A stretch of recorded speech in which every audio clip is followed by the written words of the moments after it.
ሃይ ሰላም ጤና ይስጥልኝ። እንዴት ናችሁ? የጀግኒት ቲዩብ ተከታታዮች እንዴት ነበር ሳምንቱ? ዛሬ ደግሞ እንዲሁ እንደተለመደው በሌላ በአዲስ ቪዲዮ መጥቻለሁኝ። አብራችሁን ቆዩ። የዛሬው ታሪክ ደግሞ ከሌላው ጊዜ ለየት ያለ ታሪክ ነው ይዤላችሁ የቀረብኩኝ። ጥሩ የፖሊስ ክትትልና ጥሩ የሆነ ማስረጃዎችን ያገኙባቸው በጣም ጠባብ ነው፣ ነገር ግን ማስረጃዎችን ለማገናኘት ያደረጉበት ጥረት በጣም አሪፍና ጥሩ የነበረ ነው። ይህንን እናይበታለን። አብራችሁን ቆዩ። መልካም ጊዜ። ሌላ ለቀጣይ ቪዲዮዎች ላይ መበረታቻ እንዲሆነኝ የእናንተ ሰብስክራይብ፣ ላይክ እና ኮሜንት አይለየኝ እላለሁኝ። ቤተሰብ እንሁን። አብራችን ቆዩ። የዛሬ ታሪካችን በ2021 የተፈጸመ ወንጀል ነው። የዚህ ወንጀል ተጠቂ ወይም ደግሞ ሰለባ የሆነው የ26 ዓመቱ ወጣት ኬቨን ጃንግ ነው።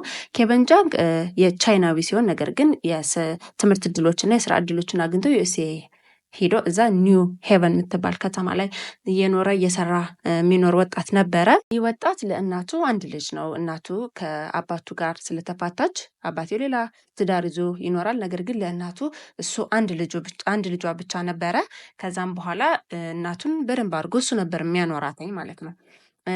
ከኒው ሄቨን ከሄደ በኋላ እየተማረ ስራዎችን ይሰራ ነበር ጎን ለጎን። በዛ ላይ ደግሞ ቤተክርስቲያን በጣም አገልጋይ ነው። በጣም ደስ የሚልና በጣም ጨዋ የሚባል አይነት ልጅ ነው የነበረው። ታሪኩ ከመፈጸሙ ከ2 ሳምንት በፊት እጮኛ ነበረችው ኬቨን። እጮኛውን ከ2 ሳምንት በፊት ታገቢኛለሽ ጥያቄ አቅርቦ እሺ እንዳለችው በሁለቱም ሶሻል ሚዲያዎች ተለቀው የሚያሳዩ ነበሩ ማለት ነው። ከዛም በኋላ ከ2 ሳምንት በኋላ ከሷ ቤት ትጋብዘዋለች እራትና እራት በልተው ከ2 ሰዓት ተኩል አካባቢ ከቤት ይወጣል። ከእጮኛው ቤት ማለት ነው።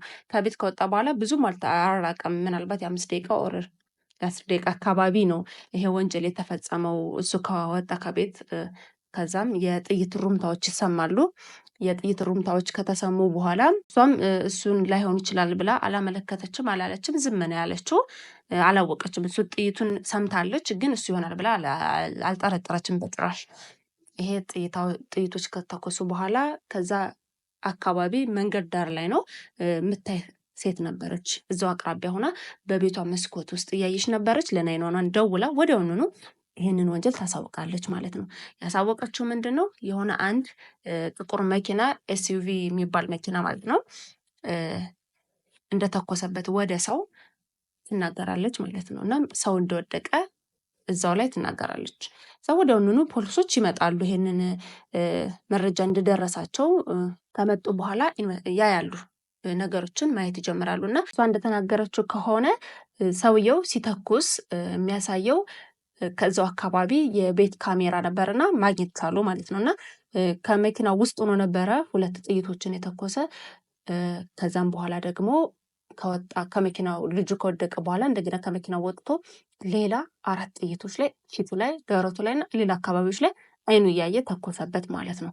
ይህ በስተት ሆነም አልሆነም የሚያስብል ነገር አልነበረም። ምክንያቱም እንደገና ድጋሚ ወጦ ስለመታው ማለት ነው። እና በቃ ጭካኔ ያለበት ነገር ምናምን ነው ብለው ፖሊሶችም ልጅቱም ይናገሩ ነበር። ምክንያቱም በድንገት ቢሆን ወይም ደግሞ ሌላ የቀለል ያለ ወንጀል ቢሆን ኑሮ ኖርማሊ እንዲህ አይነት ተኩሶበት መውደቁን ካረጋገጠ በኋላ ዝም ብሎ ትቶት ሊሄድ ይችላል እንጂ እንደገና ከመኪና ወጦ ጭካኔ በተሞላበት መንገድ ሌሎችን 4 ጥይቶችን አይተኩስበትም ነበር ብለው ፖሊሶችም ሌላዎች ይህንን ካሰሩት ወንጀል ታሪኩን ሚዲያ ላይ ካቀረቡ ሰዎች ላይ አንዳንድ ነገሮች እንደዚህ ይወራሉ፣ ኢንቨስቲጌት ተደርገዋልና ኋላ ምንድን ነው የተደረገው? ልጁ ለእናቱ ይነገራል፣ ለአባቱ ይነገራል። ምንም ማድረግ ስላልተቻለ ከትንሽ ቀን በኋላ ቀብሩ ይካሄዳል ማለት ነው። ሰውየውን ግን ማግኘት አልቻሉም። ምንድነው ይሄ ሰው ኤግዛክት የሆነ መረጃ ማግኘት አልቻሉም ፖሊሶቹ። መኪናው ሲታይ ጥቁር ነው፣ ግን ሌላ ማስረጃዎች አላገኙም። ይሄ ታልጋው ደግሞ በፌክ የተሰራ ወይ ደግሞ ፌክ ተደርጎ ነው ያደረገው። ከዛ አካባቢ ላይ ደግሞ እዚህ በፊት ጥይቶች ተተኩሰው ያውቃሉ፣ 4 ማለት ነው። 4 አይነት ቦታዎች ላይ ጥይት ተተኩሰው ነበርና ምናልባት ይሄን ወንጀል እነዛንን ጥይት የተኮሱትን ለማረሳሳት ለፖሊሶች ግራ ለማጋባት ሊሆን ይችላል ብለውም ፖሊሶች እያሰቡ ነበር። እነዛ ከዚህ በፊት የተተኮሱ ጥይቶች ግን ከሰው ቤት መስኮት ምናምን ነው እንጂ የገቡት እንትን አላሉም፣ ሰዎችን ጉዳት ላይ አላደረሰም። እና ፖሊሶች በቃ ቀለል አድርገው እያዩት ነበር ኬዙን። ግን አተኳኮሱና የዛው ሰፈሩ ላይ የተተኮሰባቸው ማቴሪያሎች ተመሳሳይ እንደሆኑ ታገኘ ማለት ነው። በዛን ይሄ ከሆነ በኋላም ልጁ ከሞተ በሚቀጥለው ቀን ለሌላ መረጃ ይደርሳቸዋል ማለት ነው። ሌላ መረጃ ምንድን ነው የደርሳቸው? ከአንድ ሬስቶራንት ወይም ሆቴል ላይ የሚጠቀም የነበረ ሰው እቃ ጥሎ እንደሄደ ለፖሊስ መረጃ ይደርሰዋል። ይሄ እቃው ምንድን ነው ብሎ ደግሞ ፖሊስ መጥቶ ሲያጣራም ሽጉጦች፣ ልብሶች፣ አንዳንድ ማቴሪያሎች እዛ ቦታ ላይ ያያል ማለት ነው ፖሊስ። እና እቃው ላይ ቴብል ላይ ተትቶ ነው ሄደው በቃ ሲመገብ የነበረው ተትቶ። ይሄንን ደግሞ መረጃ ሊያደርሱ የቻሉት ምንድን ነው የኬቨንን መሞት እዛው አካባቢ ስለሆኑ ሰምተዋልኝ ሆቴሉ ላይ የሚሰሩ ሰራተኞች እና ለዛ ነው ፖሊሶች ወዲያውኑ ሪፖርት ያቀረቡ ማለት ነው። እናም ይሄ የተተኮሰባቸው ሽጉጦች፣ ልብሶች፣ እንደገና ደግሞ እቃዎች፣ አንዳንድ ቅጥር ነገሮች ምናምን ማየት ችለው ነበረ። ያንን ሪፖርት አድርገው ነው ፖሊሶች መጥተው እየፈተሹ ያዩቸው። ይሄ ከሆነ በኋላ ግን ምንድን ነው እዛው ውስጥ ያለ አንድ ፖሊስ ማቴሪያሎቹን ሲያይ ኬቨን የሞተበት ቀን ማታ የሆነ ሌላ አንድ አዲስ ጥሪ ደርሶትና ሂዶ እንደነበረ እዛው ይናገራል ማለት ነው ፖሊሱ። ምንድን ነው የሆነው የዛን ቀን የአንድ ቆሻሻ መጣያ ቦታ ላይ ወይም ደግሞ ትልቅ ካምፓኒ ነበረ፣ ግን እያገለገለ አልነበረም እና ጥበቃ ነበረው። እዛ ጥበቃ ላይ ምን ያለኝ ጥቁር መኪና ስታክ አድርጋ ያለኝ በክረምት ነበረ፣ በጣም ብዙ በረዶ ነበረ እና መኪናዋ መንቀሳቀስ ትፈልጋለች፣ ግን እየተንቀሳቀሰች አልነበረም እና ድምፅ ይሰማል። ለፖሊሶች ደውሎ ይሄን ያቀርባል ማለት ነው። ይሄን ይናገራል። እንደዚህ እንደዚህ አይነት ካምፓኒ ነው ይሄ የሚባል ይሄን የሚመስል መኪና እዚህ ቦታ ላይ ስታክ አድርጎ ቆሟልና ፖሊሶች መጣችሁ ብታዩ ይላለኝ። ከዛም ፖሊስ ይመጣልኝ። ፖሊስ ሲመጣ ሰውየውን ያገኘዋለኝ። የተደናገጠ ስሜት የለውም። በጣም ረጋ ያለ ሰው ነው። ግን ሰውየው የራሳቸው የፖሊሶች ካሜራ ስለነበረ እዛው እየተቀረጸ ነበር ሰውየው ማለት ነው። እና ስታክ እንዳረገበትኝ ያን ስታክ ያደረገበት ምክንያት ምንድን ነው? ስለማይታይ ነው እንጂ እና ያን ጎማው ላይ ገብቶ ነው ስላላየው እንትን ስለሸፈነው በረዶ ስለሸፈነው ስላላየው ነው እዛ ውስጥ ስታክ ያደረገው። እዛ በደንብ ሳፖርት ያደርገዋል ፖሊሱም ያየዋልኝ። ፈተሸው ቦታውን መኪናውን ምናምኑን አየ። ሲፈትሸው ኖርማል ነው፣ ምንም የሚታይ ነገር አላገኝም። ከዛ ሰውየውም መኪና ጠርቶ መኪናው ተጭና እንድትወጣ በሌላ መኪና አድርጎ ከዛ በኋላ እዛ አቅራቢያ ካለው ሆቴል አልጋ ሲይዞት ምናምን ነው ፖሊስ ሄደው። እናም አልጋ ሲይዞ ከሄደበት አካባቢ ነው ሬስቶራንቱ እዛው የተገኘው። ፖሊሱ ወዲያውኑ ነው ትዝ ያለው ይሄ ነገር እንደተፈጸመ። ምክንያቱም እዛ መኪና ላይ ሲፈትሽ ያያቸው የነበሩ ቢጫ ጃኬቶች እንዲሁም ደግሞ ጥቁር እንትን ላስቲክ ነገር ምናምን እዛ መኪና ውስጥ ያየው ነው እዛ ሆቴል ውስጥ ድጋሚ ያየው ወይም ሬስቶራንት ውስጥ ያየው ማለት ነው። በጣም ወዲያውኑ ስላየ ወደ ሆቴሉ ቶሎ ብሎ ይሄዳል ማለት ነው። ሆቴሉ ላይ ሲሄድ ሰውየው አላደረበትም። እዛ ሆቴል ላይ ምንም ነገር አልተገኘም ማስረጃ። ጥሎት ሄዷል። እነዛን እቃዎች እዛ ጥሏቸዋል። ሆቴሉንም ከፈለበት እንጂ ምንም አላደረበትም። ስለዚህ ፖሊሶች ቢያንስ ግን በጣም ትንሽ የሚመስል ትልቅ ማስረጃ ተገኘ ማለት ነው። ያ ሰውዬ በዛ ሰዓት ሲቀርጸው ነበረ። ስለዚህ ያን ሰውዬ ለመፈለግ በጣም ቀላል ይሆንላቸዋል ማለት ነው። መታወቂያው ምናምን፣ እዛ ደግሞ አሻራዎች አንዳንድ ቦታዎች ላይ እቃው ላይ መኪናው ላይ ምናምን የተገኙትን አሻራዎች መፈለግ ጀመሩ ማለት ነው። ፖሊሱ ብዙ መረጃዎች ስላገኙ ሪከርድ በተደረገበት ሰዓት እናም ሶሻል ሚዲያ ላይ ማየት ይፈልጋሉ። ከነሱ ከሟች ጋር ከኬቨን ጋር ግንኙነት አለው ወይ ምንድን ነው ብለው ሰርች ያደርጋሉ ማለት ነው። ሰርች ሲያደርጉ ዋን ፕራን ይባላልኝ ይሄ ባለ ታሪካችን ማለትም ገዳዩ ይሄ ገዳይ በዛ ስም ነበር የሚጠራው። እናም ይፈልጉታል ማለት ነው። ሶሻል ሚዲያ ላይ ሲያገኙተኝ ምንድን ነው የሆነው? ከኬቨን ጋር ጭራሽ ግንኙነትም የለውም፣ አይተዋወቅም ማለት ነው።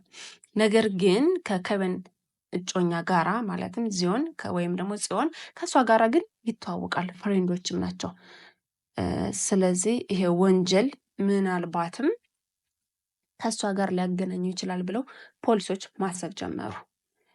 በተጨማሪ ደግሞ እሷን የታገቢኛለሽ ጥያቄ ካሳለፈ ከ2 ሳምንት በኋላ ነው የተገደለውና ኦኬ በቃ አገዳደሉም በቃ በጣም እልህ የተሟላበት ወይ ደግሞ ብስጭት የነበረበት ስለነበረ ይህንን ወንጀል ለመፈለግ ይሞክራሉ ማለት ነው ከእሷ ጋር አገናኝተው።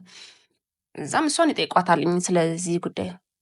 ምንም እንደማታውቀውና ከዚህ በፊትም ኖርማል በጣም ራቅ ባለ ጓደኝነት ወይም ደግሞ አንድ ዩኒቨርሲቲ ነበር የተማሩተኝ ምናምን በእንደዚህ አይነት መንገድ ብቻ እንደምታውቀውና አንድ ሁለቴ ሶስቴ እንደዚሁ ኢቨንት ላይ እንዳገኘችው እና እዛ ላይ እንዳወራችው እንጂ ከእሱ ጋራ ምንም የሚያስተዋውቀው ከፍ ያለ ደረጃ የሚያስተዋውቃቸው ነገር እንደሌለ ተናገረች ማለት ነው። ስለዚህ ይህ ሰውዬ ሌላ አማራጭ ፈልገው ሰውየውን ማግኘት ነበረባቸው። ፖሊሶች ይፈልጋሉ ማለት ነው። ይሄ ገዳይ ፓን በጣም ሳፖርቲቭ የሆኑ ቤተሰቦች አሉት። ይሄ ነው ችግሩን በጣም ደግሞ ሞር እንዲሰፋ ያደረገው ማለት ቤተሰቦቹ በጣም ነበር እሱን ሳፖርት የሚያደርጉት።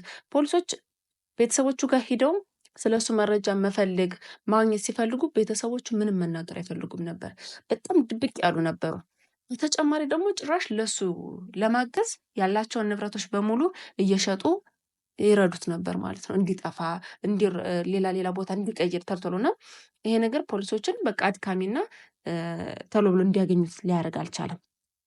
በጣም ሳፖርት ናቸው። እንግዲህ ወንጀለኛ ቤተሰብ ይሄን ያክል በጣም ሳፖርት ያደርጋል ተብሎ አይታሰብም። ምክንያቱም እዛ ጋር የሞተውም የአንዲት እናት ልጅ ነው። ስለዚህ ያውቁታል የልጅን ፍቅርና ግን በቃ ብቻ በሆነ ኬዝ ወይም ደግሞ እነሱም ደግሞ ልጃቸው ስለሆነ አሳልፈው እንግዲህ ላለመስጠት ሲያደርጉት የነበረ ጥረት ነው።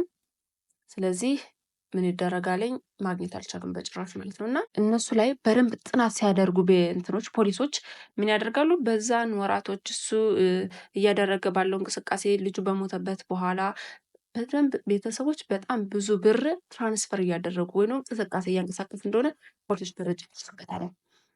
በጣም ብዙ ብር ነው እየተንቀሳቀሰ ያለው በእነሱ ስምና ስለዚህ በቃ እነሱ በጣም ሳፖርት እያደረጉት እንደሆነ ገብቷቸዋል ማለት ነው። እዛም በድብቅ ቤተሰቦቹን መከታተል ይጀምራሉ። ምናልባት የሆነ ጊዜ ላይ መረጃ ይሰጧቸው እንደሆን ብለው ማለት ነው። እንዳሉት አልቀረም። እናቲቱ ትልቅ ስህተት ተሳሳተች ማለት ነው። ለፖሊሶች ትልቅ መረጃ የሚሆን ስህተት ተሳሳተች። ስህተቱ ምንድን ነው? ከሆነ ሰው እናቲቱ ተቀብላ ለልጇ ስልክ ትደውላለች። ያን ደግሞ ፖሊሶች በቅርበት እየተከታተሉ ስለሆነ ያያሉ ማለት ነው። ከሆቴል አካባቢ ነበር ተቀብላ ያንን ስልክ ጥሪ ያደረገችለት ለልጇም ያንን ስልክ ጥሪ እነሱም ይከታተላሉ ማለት ነው። ስልኩን ጨርሳ ከሰጠች በኋላ ስልኩን ተቀብለው እዛ ሰው ይከታተላሉ እና በትክክልም እሱ ነበረ ያንን ስልክ ጥሪ ያደረገችለት ለወንጀለኛው ለፓን ነበርና ያንን የወንጀል ተከታትለው ይይዙታል። ካለበት ቦታ ላይ ሎኬሽኑን በደንብ ጥርት አድርገው ማግኘት ቻሉ። ሄዱ። የሆነ ያክል የተወሰነ ፖሊሶች ተሰባስበው 20 የሚሆኑ ፖሊሶች ተሰባስበው ይሄዳሉ ማለት ነው ወደ ወንጀለኛው። ነገር ግን ወንጀለኛው ምንም አልመሰለም። ኦኬ እኔን ነው አይደል የምትፈልጉት ብሎ ነው ባንዴ እጁ የሰጠና የወጣው ማለት ነው። ጋዛ መድረሳቸው ምናምን ሲያውቀው እጁ ሰጥቶ ወጣ። በዛ ላይ ደግሞ በደንብ ማስረጃ አላቸው። ብዙ ቪዲዮዎችን እነዛ ቪዲዮዎች በፖሊሱ የተቀረጹ አላቸው። በአንዳንድ ቤተሰቦቹ የሚያደርጉት የነበረና ያንን ስለሆነ ወዲያውኑ የምትፈልጉት ብሎ እጁን ይሰጣል ማለት ነው። እናም በዛ ሰዓት በተያዘበት ሰዓት ብዙ ጥሬ ገንዘብ ነበር የተገኘበት። ከ19 ወደ 20 ሺህ የሚጠጋ ዶላር ነበር የተገኘበት እጅ ላይ እና እነዚህ ነገሮች እንደ ማስረጃ ተይዘውበትኝ ወደ ፖሊስ ጣቢያ ይሄዳል ማለት ነው።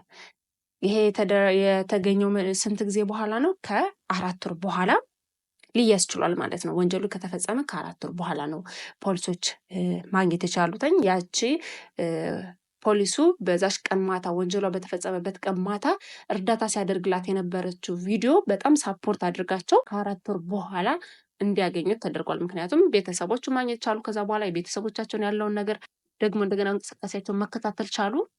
ሊይዙ ችለዋል ማለት ነው ከ4 ወር በኋላ እና ከዛ በኋላም ፍርዱን እንዲያገኝ ብዙ ጊዜ ተመላልሷል። በ2021 የተፈጸመ ወንጀል ነው። ነገር ግን በ2024 ነው ወንጀለኛ ተብሎ ፍርድ የተሰጠበት ማለት ነው። ይሄ ወንጀል ፍርድ ከተሰጠበት በኋላ በመሀል ላይ የ20 ሚሊዮን ዶላር እንትኑ ዋስ ተፈቅዶለት ነበር። ግን በጣም ብዙ ብር ስለነበረ እዛ ሆኖ ነው ወንጀሉን ሲከታተል የነበረ። እናም ይሄ ፍርድ ከ4 ዓመት በኋላ የ35 ዓመት እስራት ተፈርዶበታል ማለት ነው ይሄ ወንጀለኛ። ነገር ግን በጣም ፖሊሶችንም ግር እያስባላቸው የነበረ ወንጀለኛው ስለ አደረገበት ምክንያት ስለ ነገሮች ምንም ነገር መናገር አልፈልግም በጭራሽ። ምንም ነገር መናገር አልፈለገም። እስካሁን ለምን እንዳረገውና ለምን እንደዚህ እንደፈጸመ በቃ ማንም ሰው ግልጽ አይደለም፣ ለማንም ሰው ግልጽ አይደለም። በቃ ምናልባት በስተት ነው ወይም ደግሞ ነገሮችን ወደ ሌላ ቦታ ለመውሰድ ነው እዛ በፊት የተፈጸሙ ወንጀሎችን እንዳይባል ልጁን ወጦ እንደገና በልህ በጭካኔ በሚመስል መንገድ በ4 ጥይት ድጋሚ ከመጀመሪያ 2 ከዛ በኋላ ደግሞ 4 ገሎታል። ነገር ግን ሲጠየቅ ደግሞ ምንድነው ያለህ ሪሌሽንሺፕ ወይም ደግሞ ምንድነው እሱ እንድትገለው ያደረገ ነገር ሲባልም አሁንም ምንም የሚናገረው መልስ የለም። በቃ ፈጽሜዋለሁኝ ተሳስቻለሁ ብቻ ብሎ እንደዚህ ብቻ ነው ያለው። ሌላ ምንም ነገር የተናገረው ነገር የለም። ይሄ ነው የነበረው የእሱ የመጨረሻ ቃልና በዚህም ቃል ፖሊሶችም በመወዛገብ ቤተሰቦችም ብዙዎችም ለምን እንደፈጸመው ግልጽ ባልሆነ መንገድ የ35 ዓመት እስር ተፈርዶበታል ማለት ነው። እና ይህ ታሪካችን ላይ በጣም የሚያሳዝን ታሪክ ነበረ። በጣም የሚያድግ ልጅ ጥሩ በጣም ደስ የሚል ቤተክርስቲያን የሚወድ ሰዎችን የሚረዳ ለሰዎች ያለው ክብር ለሰዎች ያለው ደስታ ጥሩ የነበር አንድና አንድ ደግሞ እናቱን በጣም የሚደግፍ እናቱን በጣም የሚወድ እና ደግሞ እንዲሁም በቃ እናቱ በሱ ነች በቃ በጣም እየተረዳች የነበረች ሌላ ሰው የላትም እና ያንን ነገር ነው እንዳታገኝ ያደረጋት። አንድ ልጇን ገሎ ከዛም በተረፈ ደግሞ ምንም ነገር ላልታወቀ ነገር ማለት ነው ጧሪ ያሳጣተኝ እናቲቱን ለመርዳት እዚሁ ካለው እሱ ካረፈበት ሀገር ኒው ሄቨን ማለት ነው አምጥፋት ነበረ። ግን ምንም ማድረግ አልተቻለም። ያው እሱ ስለሞተ እሷን ረጃጣለች ማለት ነው። እና እንዲሁም ደግሞ አዲስ እኖረዋለሁ ጥሩ ነገር ልጆች አሳድግበታለሁኝ እንደገና በተጨማሪ ደግሞ ደስተኛ ሆንበታለሁ ያለውን የወደፊት ህይወቱን ነበር ያበላሸበተኝ። እጮኛውን ብቻውን አስቀርቷታልና ይሄ ወንጀል በጣም የሚያሳዝን ወንጀል ነበረ።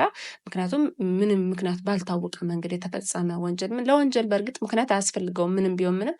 ነገር ግን ይሄ ደግሞ ምንም ቫልዩ የሌለው ወንጀል ነው ማለት ነው። እና ይሄን ነበር የዛሬ ወንጀላችን። በእርግጥ እናቲቱ የ35 ዓመት ፍርድ በጣም ያንሳል፣ በጣም ትንሽ ነው። በጣም ትንሽ ልጅ የሆነው ልጅ የ26 ዓመት ልጅ ሞቶ ነገር ግን 35 ዓመት ብቻ በጣም ያንሳል ብላ ተናግራለች እዛው ፍርድ ላይ። እንዲሁም ደግሞ የእሱ እጮኛ የሆነችው ጽዮንም በተመሳሳይ እኛ ይቅር ብለንሃል እግዚአብሔር እዛው ይቅር በል ብላ ነው እዛው ላይ የተናገረችው። እና ይሄን ይመስል ነበር የዛሬ የወንጀል ታሪካችን። ሰብስክራይብ ላይክ እንደምታደርጉልኝ አመሰግናለሁ። በጣም አብራችሁኝ ስለቆያችሁ እንዲሁም ደግሞ ቤተሰብ እየሆናችሁ ስለሆነ ከልብ አመሰግናለሁ። ቻው፣ መልካም ጊዜ